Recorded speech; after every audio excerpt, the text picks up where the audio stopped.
Então, nós temos os nomes são atribuídos a Deus e à criatura de maneira unívoca, quer dizer, uma correspondência direta. Quanto ao quinto, assim se procede. Parece que os nomes são atribuídos a Deus e às criaturas de maneira direta.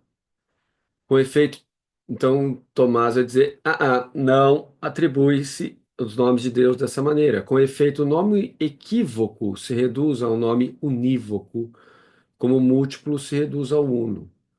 Por exemplo, se o nome cachorro é por equívoco aplicado ao cão, que late ao cão marinho, eu não sei o que é cão marinho, tá bom? Deve ser aquele peixe, leão marinho, alguma coisa por aí. É indispensável que seja dito de maneira unívoca para certos animais, isto é, para todos os que latem. Do contrário, teríamos de ir ao infinito. Ora, existem no mundo agentes unívocos que coincidem com seus efeitos quanto ao nome e quanto à definição como o homem gera o homem. Outros agentes são equívocos, como o Sol, que produz o calor, sem que se ele próprio seja quente, a não ser de modo equívoco. Parece que o primeiro agente, ao qual todos os outros agentes se reduzem, é um agente unívoco. Logo, o que atribuímos simultaneamente a Deus e às criaturas é atribuído de maneira unívoca. Além disso, entre os equívocos não existem semelhança, como existe alguma semelhança da criatura com Deus, segundo Gênesis. Gênesis 1, 26. Faça-se, façamos o homem em nossa imagem e semelhança. Parece que algo é atribuído de maneira unívoca a Deus e às criaturas. Então, continua aquela questão, né? É unívoco ou equívoco? O Tomás vai dizer equívoco, porque é mais de uma maneira de se atribuir uma definição a Deus. Unívoco seria, como eu disse para vocês, coincidente. A gente não consegue nomear Deus de maneira coincidente, a gente não consegue determinar o que é Deus. Ah, consigo. Todo mundo acha que consegue, porque é um reflexo de si mesmo, como diz Feuerbach. Ele diz assim: olha, do que vocês chamam de Deus no cristianismo é, na verdade, só um reflexo do seu próprio egoísmo. Então, não, com cristianismo ele quer dizer monoteísmo, viu? Ele não está querendo dizer essencialmente é porque o cristianismo é assim. Não, ele está querendo dizer monoteísmo, certo? Então, Tomás se alinha à mesma perspectiva. Ele vai dizer: olha, é sempre equívoco, é sempre dentro de uma multiplicidade que a gente nomeia Deus a partir de uma semelhança, a partir de um raciocínio. Se existe todas as coisas que são, se todas as coisas são finitas, deve ter alguma coisa que é infinita. Aí eu chamo esse atributo de infinidade, de uma possibilidade de Deus. Agora, o que diferencia isso do cristianismo religioso é esse infinito, esse, a primeira, a origem da multiplicidade de todas as coisas. Aquilo que move todas as coisas, mas não é movido por nada, se transforma em ser humano. Aí é problemático, porque aí é dado de fé. Que infinito virar finito já não vai dar. Mas virou. Chama-se Jesus de Nazaré ou Jesus o Cristo. Certo? Então a gente tem aqui uma questão bem interessante, que é como a pessoa conhece Deus. É o tratado aqui já passou o que é Deus em si. Agora nós estamos dentro da parte da Suma Teológica. Vocês podem olhar aqui que estamos na página 280, e o volume um tem 685 páginas. Hã? É, 685 páginas. Então, isso é volume 1. São 8, 9 volumes, 10 volumes, entendeu? Que a gente vai passando e vai passando, né? E vai passando e vai passando, dada a complexidade do tema. Então, na família da gente tem briga por causa de Deus, no bairro, na política, etc. Mas raramente você vê pessoas como vocês que têm interesse de realmente estudar isso. O que volta para aquela hipótese, que me parece já que é uma tese, de que Deus é só um reflexo do nosso egoísmo. Porque como é que você não vai estudar ele direito? Se você realmente está interessado, né? Se a gente realmente está interessado, como é que eu não vou estudar ele direito? Vou ficar só refletindo sobre as palavras da Bíblia, que já é muito interessante, mas não dá conta, porque é um livro que tem outro tipo de interesse, não é investigar Deus em si. Aquilo ali é a relação do homem com Deus dentro de um fluxo histórico de um povo. Mas Deus está em vários povos. É equivalente, então, à salvação? Não. Não, por quê? Porque nós temos um evento dentro da estrutura cristã que é Cristo, então não é equivalente. Se tirar Cristo, fica equivalente. Então, ademais, a medida é homogênea ao que é medido, como é dito no livro 10 da Metafísica. O que é o livro 10 da Metafísica? Vai falar, o que é esse metafísica? É o Aristóteles. Aristóteles? O que que a filosofia grega está fazendo aí dentro? Pois é, a filosofia grega está aqui como um instrumento de explicação da fé teológica. É o modo medieval que subordina a filosofia à teologia para explicar os dogmas da fé, o que é muito interessante. Infelizmente, abandonou-se, porque fala assim, mais ou menos assim, o pessoal começou a falar assim, mas isso é inútil, não tem o caráter útil de estudar a natureza pela natureza. O que está na base disso, peste negra, viu? Que é muito parecido com a pandemia que nós temos hoje. Começou a morrer um monte de gente, e aí falar de Deus já começou a perder o significado, porque você está indo ver diretamente Deus, né? Com a quantidade de mortos, né? Só que, então foram uma sucessão de pessoas morrendo, assim, ó, sucessão de pessoas morrendo. Como foi aqui na pandemia, nossa. E isso modificou a estrutura de pensamento das pessoas, de modo que falar de Deus diante de uma mortandade gigantesca daquela perdeu sentido. E aí entra o antropocentrismo, da onde nasce a nossa ciência e a área de ciências humanas atual e a área de ciências biológicas que nós temos hoje também, certo? Foi em função dessa... Agora, e essa pandemia nossa teve impacto? Teve. Qual é o impacto? O impacto foi sobre o pensamento, o sentido da vida. Pra... Parece que atualmente você teve dois lados. Um lado foi, nós precisamos voltar a buscar Deus.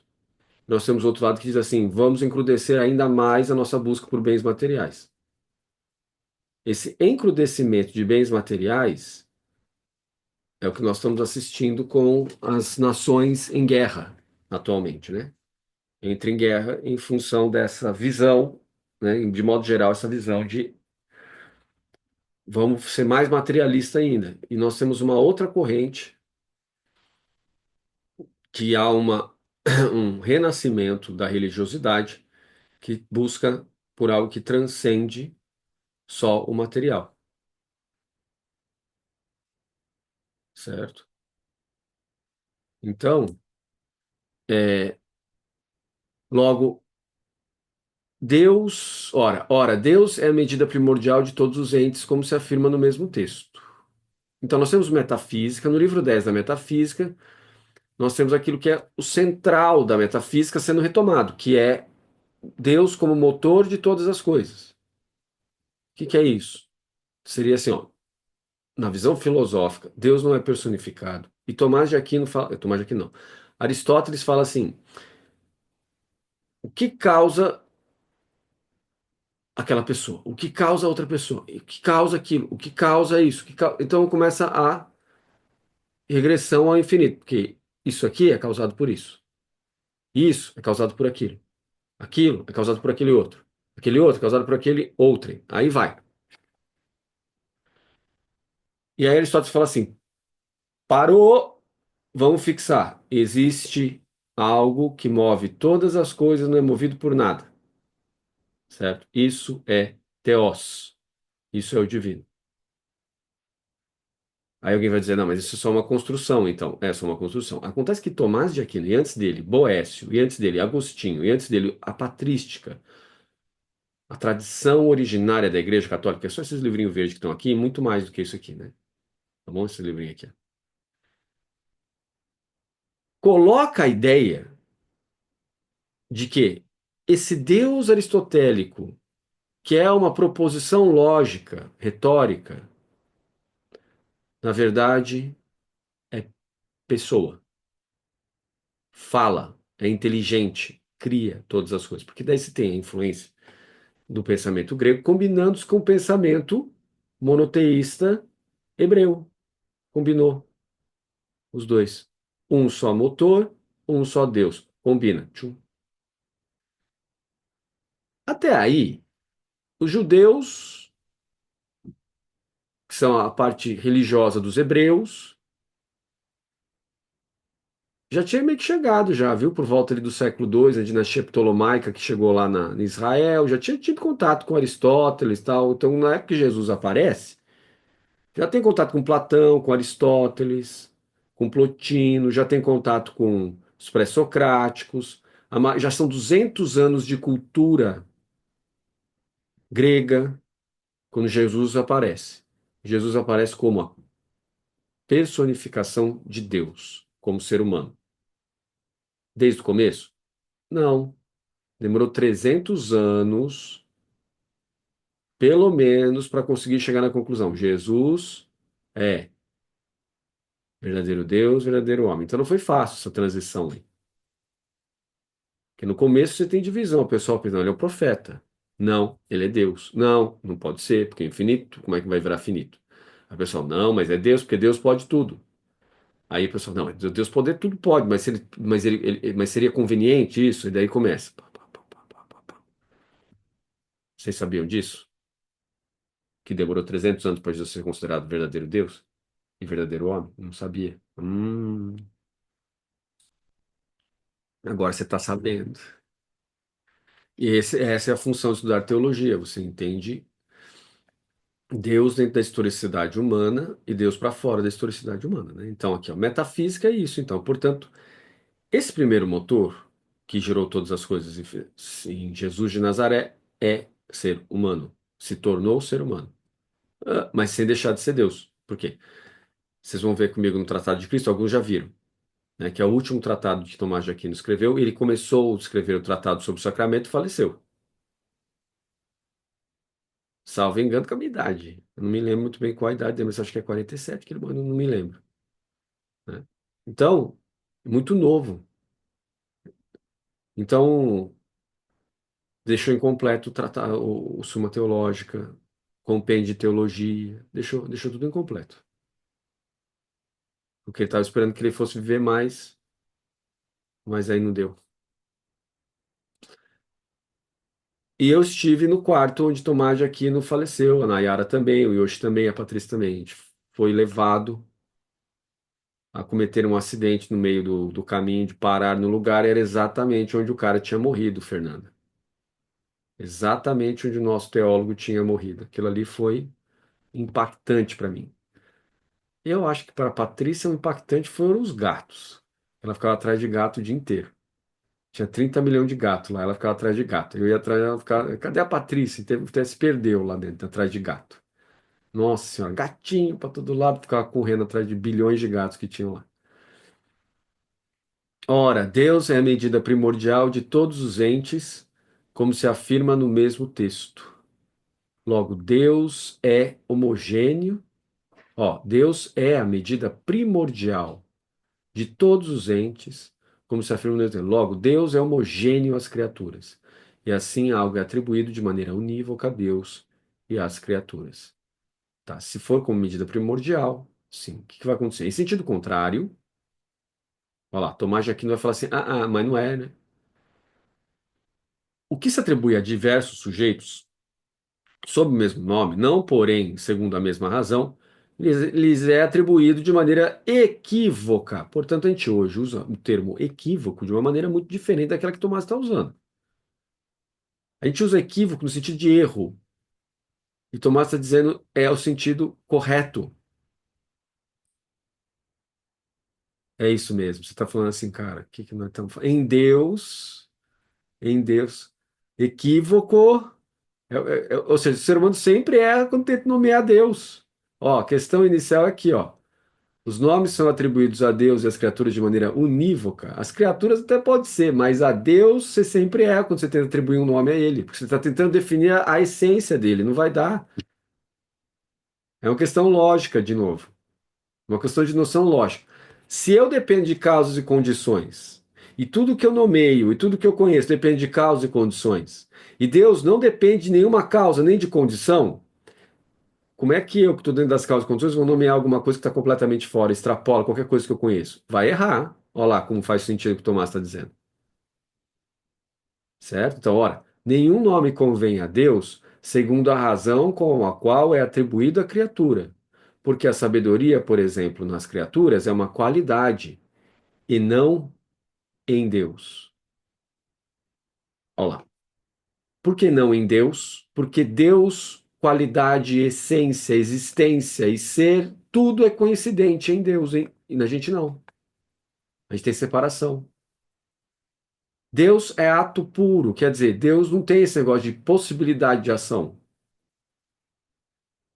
Aí começa a viagem astral, né? Como assim Deus não tem possibilidade de ação? Do que nós estamos falando? Não é possível isso. Deus tem sempre a mesma coisa, ele não tem tempo. Por isso que ele é imortal, atemporal, certo? Eterno, imutável, porque em Deus não tem tempo. Em nós, tudo ao contrário, né? A gente tem tempo, é mortal, tem possibilidade de escolha, faz merda quando faz escolha errada, né? Depois tem que tentar transformar a merda que fez em esterco, né não? Hein? Não é? Aí erra de novo, faz bobagem de novo, estraga o esterco. Vixe! Então, em Deus não. E mudar o gênero é o mesmo que mudar a razão, pois o gênero é parte da definição. Então, olha, e mudar o gênero é o mesmo que mudar a razão, pois o gênero é parte da definição. O que que é o gênero? Aquilo que é de o mais geral possível é Deus. No sistema teísta, né? Tem sistemas que não são teístas, como o budismo não é sistema teísta. Então, quando eu falo isso aqui, eu estou falando dentro do sistema teísta. Vale para judaísmo, é, islamismo, cristianismo, zoroastrismo. Mas existe zoroastrismo? Existe, ainda hoje existe. Então, todos os sistemas que forem teístas, no sentido monoteísta, isso que eu estou falando é válido. Agora, se eu entro nos sistemas que são considerados como religião, como o budismo, o confucionismo e o taoísmo, esses três, isso que eu estou falando aqui já não vale. Por quê? Porque são sistemas que não têm Deus como criador. Ah, mas o taoísmo tem Deus como criador. Não, são facções lá dentro. O taoísmo é igual. Eu vou te falar budismo, taoísmo, mas está errado. Categoricamente está errado, porque é budismos e taoísmos. Confucionismo é um só. Mas confucionismo não é religião. O pessoal fala que é religião, mas não é religião. Confucionismo é um sistema político. Não devia nem estar dentro das categorias. É que os jesuítas colocaram dentro das categorias porque eles ficaram impressionados com a moral. Eles achavam a moral tão correta ou até mais correta no sentido de organização social do que o cristianismo. Então, Confúcio só entra aí em função dos jesuítas, que hoje a gente questiona, né? Oh, será que não está errado colocar como religião? Eu penso que está meio errado. Por quê? Porque Confúcio fala assim, olha, pergunto para o Confúcio nos Analetos e em outras obras dele que sobreviveram ao tempo, que foi organizado pelo neto dele, Mêncio, que é, ó, Confúcio, Mêncio, né? Esse Siu no final é Tzu. Tzu quer dizer mestre. Com Confúcio é o nome em chinês. Não é Xiu, é Manzi o nome em chinês. Não é Menxiu, é Xiu, que é Tzu. Olha como é diferente, né? É, na verdade, quer dizer só mestre. Então, nós temos o mestre Kongzi, ou Kung Fu, e aí vem o termo Kung Fu, né? Kung Fu Tzu, e temos o mestre Menzi, ou o mestre Men. O mestre Men organizou as obras do mestre, do avô dele, Kung Fu. Onde poderia só Kong, né? Do mestre Kong. E aí, é, dessas obras, sai uma discussão com o mestre Confúcio, ou Kong, sobre se existe Deus ou não. Ele fala: olha, não dou conta da questão. Eu estou interessado nos seres humanos. Algo muito parecido ocorre com o Buda. O Buda, chamado Buda histórico, diz: olha, eu não sou divino e essas questões sobre divino não me interessam. Então, há aspectos religiosos aí dentro, mas não é totalmente religioso esses dois registros. Assim como o taoísmo, há aspectos religiosos. Há escolas taoístas que falam de auto-organização, há escolas taoístas que falam de Deus. Então, assim, você tem divisões aí dentro. Então, é taoísmos, budismos, Confucionismo é uma coisa só, como eu disse para vocês. Tá bom? Ah, mas e o shintoísmo? Meu filho, não força a barra. Eu não consigo se dar conta de tudo isso, entendeu? Agora eu que vou dar uma de mestre com. Não dou conta. É muita coisa para um cara só, entendeu? Mas eu queria. Olha aí, ó, uma das coisas que eu queria ter é, é pedir para Deus o dom de viver 1000 anos sem decaimento do corpo, porque você perde errado, né? Tem pessoa que pensa que Deus é igual magia, né? Se eu pedir errado, é igual lâmpada da Aladim.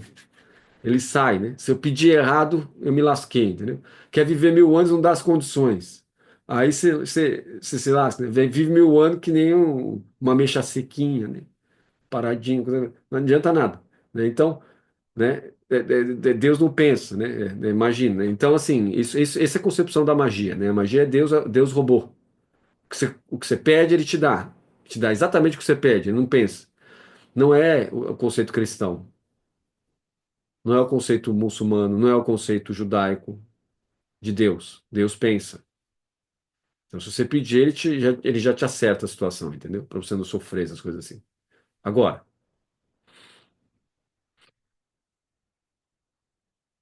Deus poderia me dar 1000 anos de vida para estudar tudo isso. Sabe o que é isso? O dom de ser nerd, entendeu? Vocês conhecem aquele filme Nerd? Não conhece, né? Tem gente muito nova que nunca assistiu.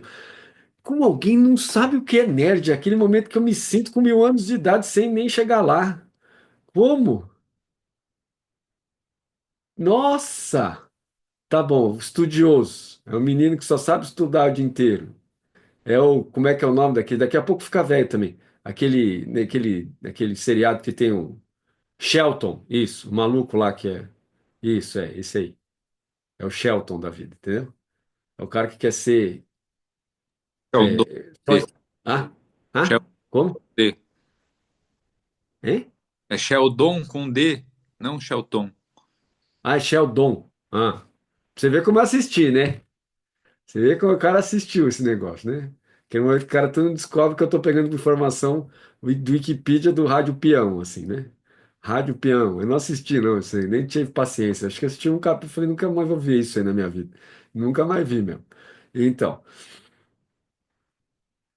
bom, voltando então. E o mesmo argumento vale para outros casos. Logo, tudo o que se diga de Deus e das criaturas é dito de maneira equívoca. Então, por quê? Porque a gente conhece dentro de causas e condições, o nosso intelecto é limitado. Então, só Deus, de fato, conhece o que é o ser de cada criatura. Nós vamos ver algo assim retornando lá no Heidegger, filósofo alemão que se meteu com o nazismo, fez cagada, entendeu?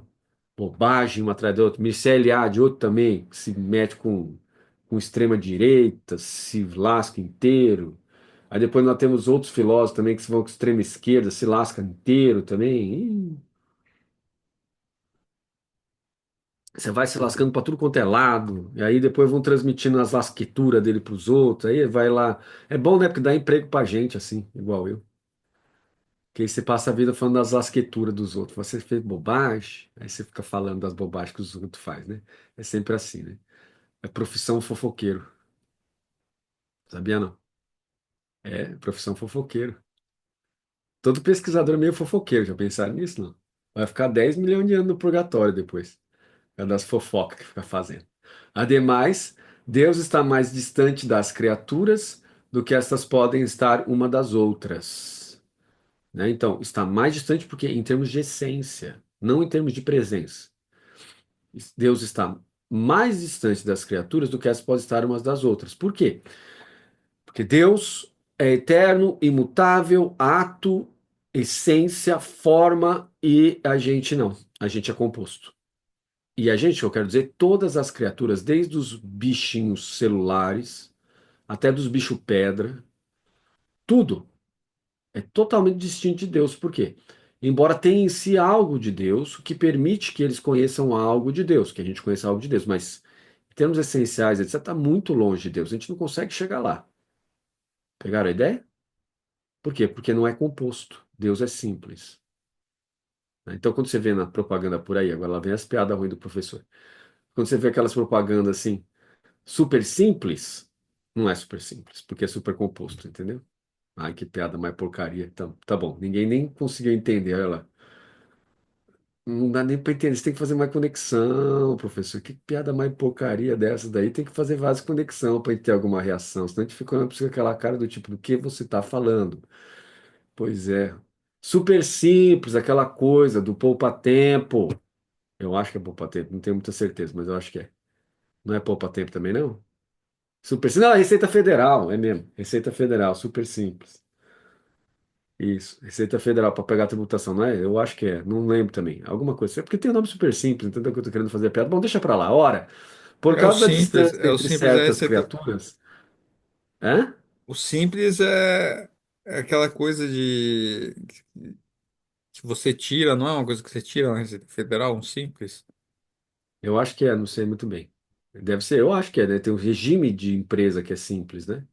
É o Que não é simples nada. nacional, isso. Isso, que não é nada de simples, não. Entra lá para você ver. Ora, por causa da distância entre certas criaturas, acontece que nada lhes pode ser atribuído de maneira unívoca, porque todos são compostos, são interdependentes, como é o caso das que não coincidem no mesmo gênero. Logo, menos ainda poder-se atribuir algo a Deus e às criaturas de maneira unívoca. Todas essas atribuições são equívocas. Todas essas atribuições são equívocas. Tá, mas eu não sou católico, eu sou da só escritura, eu sou protestante histórico, para mim isso aqui não vale. Não, vale mais, vale em dobro. Vale em dobro. Porque quando você admite os argumentos da só a Bíblia, só a escritura, Deus fica de uma maneira mais separada ainda. Deus é só através da revelação. Então Deus está tão, mas tão além, que é só através da fé. Logo, fica mais isso ainda, fica cada vez mais equívoco. Não, mas não é equívoco porque eu acredito em Deus na Bíblia. E, para a gente acreditar em Deus, a gente precisa usar o intelecto ou não? Você acredita como, então? Ah, não, eu acredito com o meu coração. É? Ah, tá. Então o que que você quer dizer com o coração? Esse bagulho fica batendo aí? Ah, isso aí não dá, não. Isso aí não tem intelecto, não. Isso só faz assim, ó. Só uma bombinha. Você acredita em Deus com a bombinha? A bombinha não acredita em Deus, não, meu. A bombinha só faz assim, ó. Só fica assim, ó. Então, o que que é o coração? É a mente, o intelecto. São sentimentos, certo? Certo. Então, se são sentimentos e intelecto, você precisa deles para acreditar em Deus. E se você acredita em Deus só através das Escrituras, então ele está mais distante ainda. Por quê? Porque você precisa só de razões que dependem de interpretação. E essa interpretação, por sua vez, foi dada dentro da história. E se foi dado dentro da história, dentro de uma linguagem, dentro de uma cultura, com diversos diálogos com outras culturas e assim por diante, significa que quando você reduz para algo sem cultura, sem tempo, sem fluxo histórico, sem fluxo cultural, fica mais difícil de entender, ou seja, fica mais distante. Então precisa entender dentro da história. Sem contar que Lutero pensava dessa maneira também, né? Calvino também, né? Wesley também, né? Armínio também. Peraí, tem alguma coisa meio errada aqui. Então, tem algo errado. Por quê? Porque quem está falando só de escritura, só pela escritura, não está sendo fiel à raiz do protestantismo histórico também. Continuando, respondo. É impossível atribuir alguma coisa univocamente a Deus e às criaturas, porque um efeito que não se iguala ao poder de causa eficiente recebe a semelhança da causa, não segundo a razão, mas de maneira deficiente. Então, essa é a maneira que a gente conhece Deus, sempre de um modo deficiente. De modo que o que nos efeitos se encontra dividido e múltiplo, na causa se encontra simples e único. No caso, Deus é a causa de todas as coisas. Nele se encontra de maneira única e simples, mas tem que tomar cuidado, que Deus cria, ele não emana. Deus não é uma batatona, não sai um monte de batatinha, hein? Cuidado aqui, ó, porque você pode entender que, então entendi. Então, se eu for pegando todas as coisas que tem aqui no mundo e reduzir ela a um princípio único, esse princípio único é Deus. Não, não é. Esse princípio único é o faça-se. Lá no Gênesis fala faça-se. É uma ação em cima de um treco que foi criado, depois cria-se outra coisa.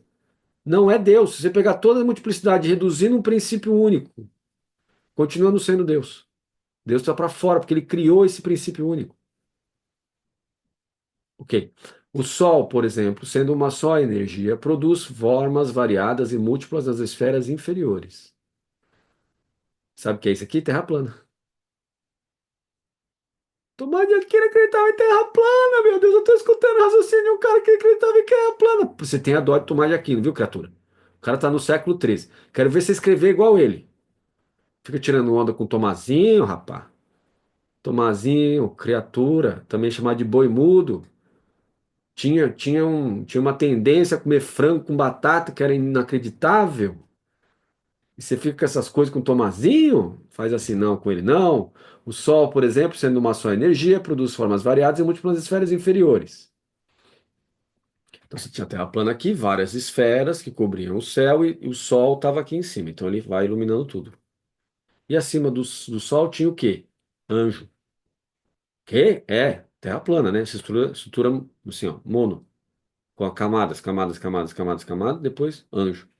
Aí começava os reinos dos céus, anjos. Da mesma maneira, mas não iluminava para cima? Não ilumina para cima. Não, mas só a esfera e já. Para, filho. Para, filho. Você imagina se está no céu, se tem uma iluminação de baixo para cima, que coisa bizarra. Você olha para baixo, ó, o sol tá ali, ó. Em vez de você olhar para cima, tá no seu pé o sol. Tá tudo de ponta cabeça, então? Não, né? Então tá o sol aqui, ele ilumina para baixo, assim, vai outra coisa, né? Tá bom, continuando. Da mesma maneira, como foi dito acima, as perfeições de todas as coisas que estão divididas e multiformes nas criaturas pré-existem em Deus unificada. Pré-existem em Deus de modo unificado.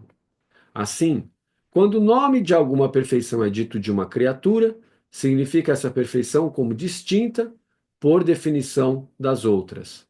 Por exemplo, quando se atribui a um homem o nome de sábio, expressamos uma perfeição distinta da essência do homem, de sua potência, de seu ser, etc. Ao contrário, quando atribuímos esse mesmo nome a Deus, não pretendemos significar algo que não seja distinto de sua essência, de sua potência e de seu ser. Ou seja, quando eu digo Júlia é sábia, porque é mestra em nutrição, eu estou dizendo que ela tem um atributo além da sua essência de Júlia, certo? Um atributo conquistado mediante esforço da Júlia durante 2 anos pesquisando um treco lá que ela apresentou e foi aprovado, certo? Título dado pelo governo brasileiro, mestre. Quando se fala Deus é mestre, foi o governo brasileiro que deu para Deus o título, entendeu? Foi lá, Deus foi lá, fez uma pesquisa, apresentou na banca, entendeu o nível da loucura que seria falar um negócio desse? Então, em Deus, porque Ele é o Criador de todas as coisas, é o princípio de onde vêm todas as coisas, então em Deus, mestre é um atributo dele, da sua essência, certo? Enquanto que da Júlia é um atributo conquistado. Ela tem a essência de ser humano, mas aí conquista-se coisas, fabrica-se coisas. Isso é chamado de verdade convencional no budismo.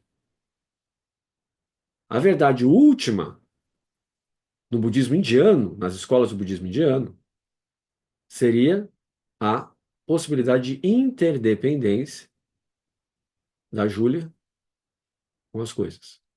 Essa é a verdade última. O mais longe que dá para chegar é essa interdependência, que é chamada de vacuidade. Por que vacuidade? Porque não tem nada que não se relaciona com as outras coisas. Certo? Então aí seria o máximo. Agora, nos sistemas monoteístas, você tem um outro máximo, que é Deus que cria todas as coisas, mas que a gente não alcança mediante o comum. Só a razão natural chega até um ponto, mas não chega até a razão revelada. Por quê? Porque precisa de uma ajuda de Deus para o ser humano entender que tem coisas que vão além da característica da vacuidade, da interdependência e assim por diante. Certo? Então, quer dizer, vacuidade, interdependência, tudo no domínio da razão natural. Então, o budismo está dentro da razão natural. Os budismos estão dentro da razão natural, com exceção de algumas escolas posteriores, que afirmam a existência de Deus. Tem no budismo? Tem. Aonde? No Japão vai aparecer algumas escolas, já na era moderna, que começam a afirmar a existência de Deus, como sendo um Buda. Mas não é a nossa linha de pesquisa. Eu não chego aí. Ah, professor, você tinha que chegar para explicar para a gente, né? Não, não tinha não. Tá ótimo já. Tem muito trabalho. Depois, fica evidente, este nome, o sábio, não é atribuído a Deus e ao homem segundo a mesma razão, certo? Então, agora lá, ó, a razão da forma, a razão formal, aprendida pelo conceito de sabedoria, expressa pela palavra sábio, é distinta de qualquer outra circunscrita a seus limites próprios, que são os da perfeição ontológica determinada. Terror, não sei o que ele tá falando. Pi, pi, pi, pi, liga ali o terror. O que que é isso que ele falou? Não entendo. Calma, que você vai entender. O leite não vai cair. Olha só. Perfeição ontológica determinada quer dizer, Deus tem o ser dele feito e sempre eterno e imutável. A gente não. A gente tem um ser que está sempre mudando. Tá bom? Então, porque ele depende de causa e condições, está sempre mudando. Circunscrita a seus limites próprios. Veja, Fernanda não vai deixar de ser Fernanda para ser Nayara. Nayara não vai deixar de ser Nayara para ser Fernanda. Circunscrita a seus limites próprios. Tem algo que está ligado à essência do ser chamado Fernanda e algo da essência do ser chamado Nayara. Vai ser esse mesmo ser. Sempre. Certo? Mas você não acabou de falar que muda? Muda, mas não muda na essência. A essência tem sua característica de não mudança. Aí a Júlia está perguntando assim, mas o Guilherme também, espera. Se for assim, do jeito que você está falando, quem nasce para ir para o inferno, vai para o inferno. Quem nasce para ir para o céu, vai para o céu. Isso é Agostinho, terceira fase, pensando. Ah, eu vou para o céu, eu vou para o inferno. Agostinho 3. Porque está pré-determinado. Calvino também pensava isso, nós tivemos outros aí que pensaram isso. O Agostinho 2, que é uma fase anterior do Agostinho já mais idoso, que pensava que tudo era pré-determinado, diz assim, ó, tudo é livre-arbítrio. Se tem livre-arbítrio, tem capacidade de mudança. Embora o ser da Júlia, o ser da Nayara, o ser da Fernanda, o ser do Guilherme possam mudar, não muda a ponto de se descaracterizar, porque é em função da essência de ser humano. Então, muda até um certo limite. Então, se Nayara, se Fernanda, se Júlia, se Guilherme disserem eu quero ser anjo, não vai dar. A não ser na atribuição moral. Por quê? O resto não vai dar. Porque tem um limite. Júlia, Nayara, Fernanda e Guilherme sempre serão seres humanos para daqui para a eternidade. E aí tem gente que revolta, né? Tem gente que revolta, sabia? Fala, não, eu quero ser anjo. E aí começa a fazer culto aos anjos, evoca anjo, acende vela para anjo. Eu não aceito a minha natureza, não, eu quero ser anjo. Não vai dar. Dá para você chegar até um ponto de mudança. Mas no final das contas, você vai ver Deus assim como os anjos veem Deus, mas dentro dos limites da sua essência, a não ser que Deus te dê a graça de ver ele mais do que a sua essência permite. Na criatura pode ser associada a outras razões formais, de bondade, por exemplo, mas não se confunde com elas. São sempre necessários. O que é razão formal? Portanto, razão da forma. O que é forma? Aquilo que é de mais abstrato e mais imaterial. Portanto, mais conceitual. Então, olha lá. Agora entendeu, né? Ó, aqui. São já dois conceitos distintos para aprender o que é que um ente é sábio e bom. Em Deus se encontra a bondade, mas transcendida, como que absorvida na razão formal superior. Olha lá, razão formal apareceu de novo. Agora você já sabe o que é. Uma razão conceitual, abstrata, que tende a ser basicamente tão, tão ela mesma quanto razões matemáticas. Que não, olha lá. Em Deus se encontra a bondade mais transcendida, como que absorvida na razão formal superior, que não é a da sabedoria, nem a da bondade, nem qualquer outra. Poderíamos chamá-la de razão formal de deidade, mas evidentemente não podemos concebê-la, na qual todas as razões formais se encontram superadas e perfeitamente unificadas. Essa tal de razão formal de deidade, que está aqui, vai ser vista pelo mestre Eckhart, que fala da teologia negativa. Tá bom? Está escrevendo aqui o que é, o que supera todas as coisas, que unifica tudo. Ora, o que justifica tal unificação, que afirmamos sem poder representá-la, é que todas as perfeições às quais corresponde a essas diversas razões formais são apenas uma restrição, uma particularização da única perfeição a qual todas se reduzem, o ser. Actus hominum et perfectio hominum perfectionum, sendo o próprio ser subsistente. Deus é uma perfeição única. A não ser que está escrito aqui, está sendo aqui, ó, meu filho. A não ser que está escrito aqui, está aqui na sequência. Sendo o próprio ser subsistente, Deus é uma perfeição única, mas que não podemos conceber em sua simplicidade todas as perfeições reunidas. E aí a Júlia está assim, mas professor, eu aprendi que nós, para casar, nós tem que pedir para Deus um marido bom. Nós tem que pedir um namorado bom também para Deus. É, mas aqui você está vendo que não vai adiantar muito, não, né? Porque aí você tem que ser inteligente para achar um namorado bom e um marido bom na gama de rede doida que a gente tem no meio das pessoas mesmo, entendeu? Não adianta pedir para Deus, não. Deus vai falar assim: eu fiz todo mundo. Olha aí, eu te dei intelecto para você dar uma olhada aí, ó. Homem bom, homem ruim, entendeu?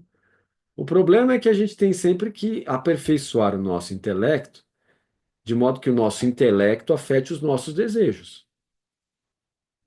Porque nem sempre os nossos desejos seguem o nosso intelecto. Essa é toda a briga que tem dentro do cristianismo, né? Toda a sesse cristã, ela se relaciona entre um embate entre vontade e intelecto. E o que liga esse embate é a alma racional, ou seja, a capacidade de usar razões e entender as coisas.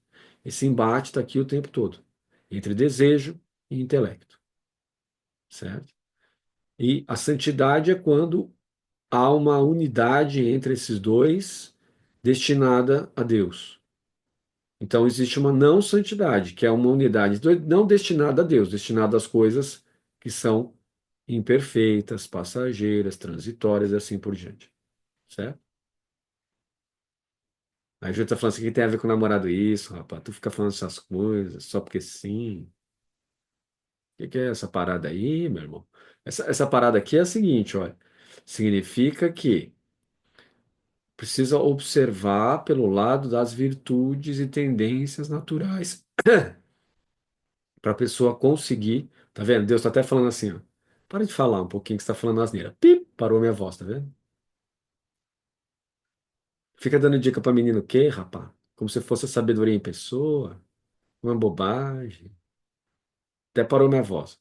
Essa é uma possibilidade, mas tem outra possibilidade, pode ser o capeta. A pessoa não vai ficar dando dica pra Júlia, não, que eu quero deixar ela triste. Pip, tá parando minha voz, entendeu? Como tem o pecado, ele para assim, não, você vai ficar quieto, quieto. Aí, entendeu? Então aí a Júlia vai ter que decidir, né? Porque como eu sou o cara que fala muito, eu não consigo parar. Eu tenho o vício do falar, entendeu? Então eu vou ter que falar. Ó, então, a gente sempre precisa olhar para o lado do intelecto e das virtudes. Se as pessoas que Deus coloca perto da gente, pela nossa própria rede de relacionamento. Então Deus coloca todo mundo sempre perto da gente pela nossa rede de relacionamento. Por quê? Porque é uma questão da gente ser esperto, entendeu? De andar aqui nessa paradinha, entendeu? E aí o que acontece? Dentro dessa paradinha aqui de rede e tal, que Deus coloca todo mundo, a gente vai vendo, olha, isso aqui é legal, isso aqui não é legal. Por quê? Porque tem que ver o nível da disciplina, de intelecto e vontade. Então, se a pessoa tem compaixão, se a pessoa tem misericórdia, um coração compassivo, um coração misericordioso, essa é o máximo da virtude humana. E se tem um coração compassivo, um coração misericordioso, O intelecto vai acompanhar isso, porque é o máximo da virtude humana. E o intelecto tem que ser mais inteligente. Quanto mais compassivo e mais misericordioso a pessoa for, mais inteligente ela é. Eis o que diz a teologia para Júlia. Procure por uma pessoa compassiva e misericordiosa. E você encontrará o que você quer, mas não na maneira como você acha que você vai encontrar, entendeu? Porque você pode encontrar. Mas aí não é Deus, hein? Então, Deus é o máximo da compaixão e da misericórdia. Não é Deus, hein? Tem defeito, hein? Aí, aí começa a vir a frustração, né? Vem a frustração, né? Por isso Santa Catarina de Sena nunca quis casar. Saiu fora rapidinho. Falou, você leiga, consagrado, não caso, não caso. Por quê? Porque via isso. Via que os maridos que estavam em volta das amigas dela, que eram as mulheres também leigas, mas que casaram, dominicanas, via que sofria muito na mão daqueles caras e falou assim, não vou casar não, entendeu? Mas eu não, por quê? Porque ele não é tão misericordioso assim, não é tão compassivo assim, não é tão inteligente assim, tô saindo fora, entendeu? Foi casar com quem? Foi casar com Jesus, entendeu? Por quê? Porque isso aí não vai dar certo não, entendeu? Então, Deus dá o que a gente pede, mas não é da maneira perfeita ainda. Então, já tem que saber que vai sofrer, hein? Tá bom? Por mais compassivo que seja, os desejos que a gente possui não coincidem com os desejos dos outros. O intelecto que a gente possui não coincide com o intelecto dos outros. Logo, tem que saber lidar com as diferenças. Chega de guru do amor, o guru casamenteiro. Vamos continuar. Pelo conceito que representa uma razão inteligível particular, atingimos, portanto, parcialmente a Deus, que é sem partes, infinitamente simples, mas o atingimos realmente, pois, sendo ser infinitamente perfeito, ele é tudo o que há de ser nessa razão particular. E ele é também o que há de ser em cada uma das outras, todas permanecendo distintas entre si no plano do ser criado. Nossa, já está cansado de ouvir isso aqui, né? Talvez não a Júlia, mas vocês que estão acompanhando já até cansaram de ouvir, para estar parecendo um mantra já, né? Deus é distinto, ele é perfeito, ele tá, não é a mesma coisa que a criatura, não é batata que emana. Isso aí, pronto, continuamos então. Aí, o mesmo argumento vale para os outros nomes. Portanto, nenhum nome é atribuído univocamente a Deus e à criatura. Mas também não é atribuído de maneira completamente equívoca, como alguns o disseram. Nesse caso, nada se poderia conhecer de Deus a partir das criaturas. Nada demonstra a seu respeito. Sempre se cairia na falácia da equivocidade. Isso vai contra o testemunho tanto dos filósofos, que demonstram muita coisa a respeito de Deus, quanto do próprio apóstolo. O apóstolo é o Paulo, assim como o teólogo é Agostinho. Tá bom? Então, o apóstolo é o Paulo. O teólogo, Agostinho, o filósofo, é Aristóteles, dizendo aos romanos: perfeições invisíveis de Deus se tornam conhecidas por suas obras. Romanos 1, 20. É preciso dizer que os nomes em questão são atribuídos a Deus e às criaturas segundo analogia, isto é, segundo proporção. Isso acontece com os nomes de dois modos, ou porque muitos são proporcionais a um único, como sadio, se diz do remédio, da urina, porque um e outro têm relação e proporção, ó, relação e proporção, portanto, analogia, com a saúde do animal, um como sinal e outro como causa, ou porque um é proporcional ao outro, como sadio se diz do remédio do animal, sendo o remédio causa da saúde que se encontra no animal. É segundo essa maneira que alguns termos são atribuídos a Deus e à criatura por analogia, nem equívoca, nem univocamente. Ó, atribuição a Deus e às criaturas por analogia não significa nem equívoco, nem unívoco. É por proporção e relação. É outra coisa. Tá bom? Mas poderia ser dito que é equívoco. Porque se você interpretar que equívoco diz respeito à relação e proporção, dá. Tá bom? Então aquilo que tem relação e proporção unívoca seria unívoco. Se relação e proporção forem não coincidentes, então seria equívoco. Dá para chegar nesse ponto aqui. Só podemos nomear Deus a partir das criaturas, como já foi explicado. Assim, tudo que é atribuído a Deus e à criatura é dito segundo a ordem existente da criatura para com Deus, como a seu princípio e a sua causa, em quem preexistem em grau excelente todas as perfeições das coisas. Em Deus preexistem todas as excelências, e assim por diante. E este modo médio de comunicação está entre a pura equivocidade e a simples univocidade.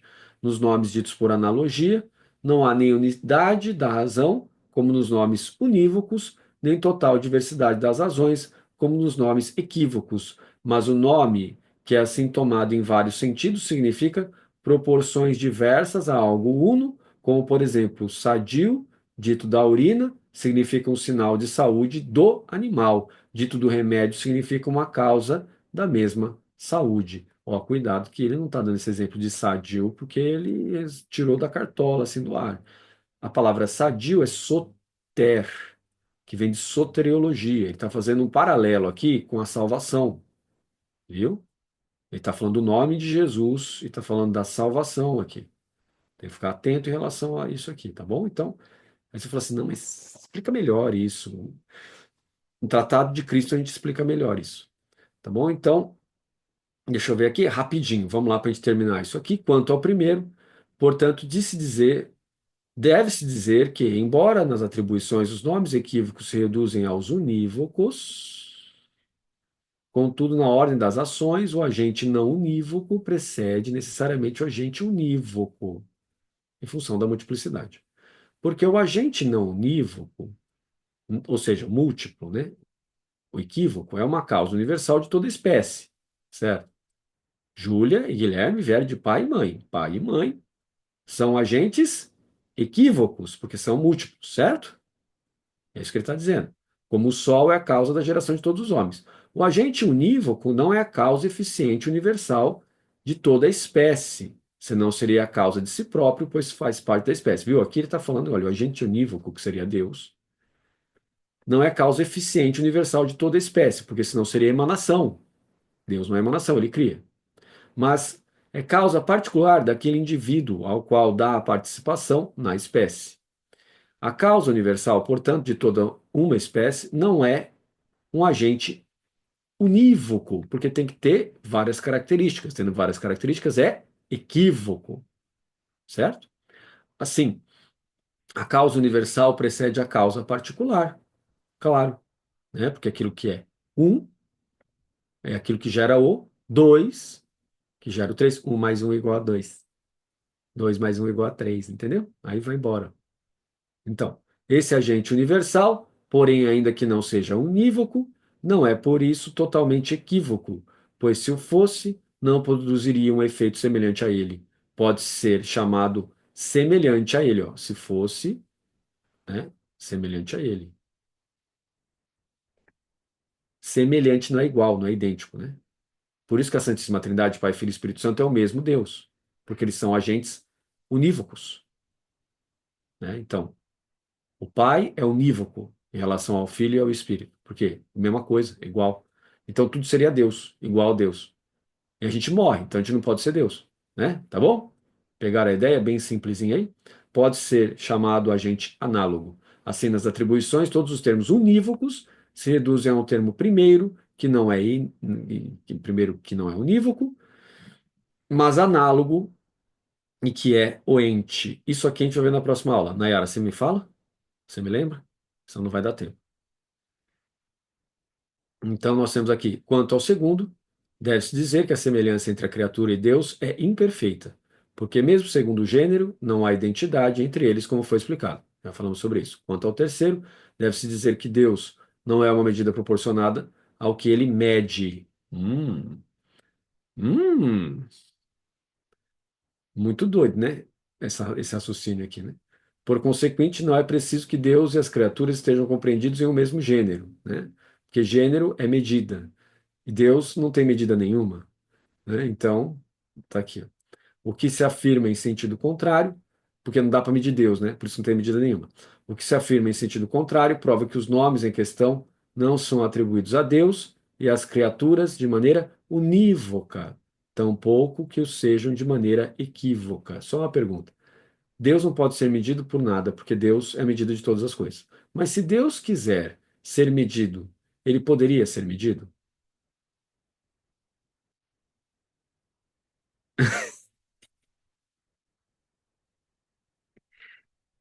Hein? Poderia ou não? Como é que fica isso?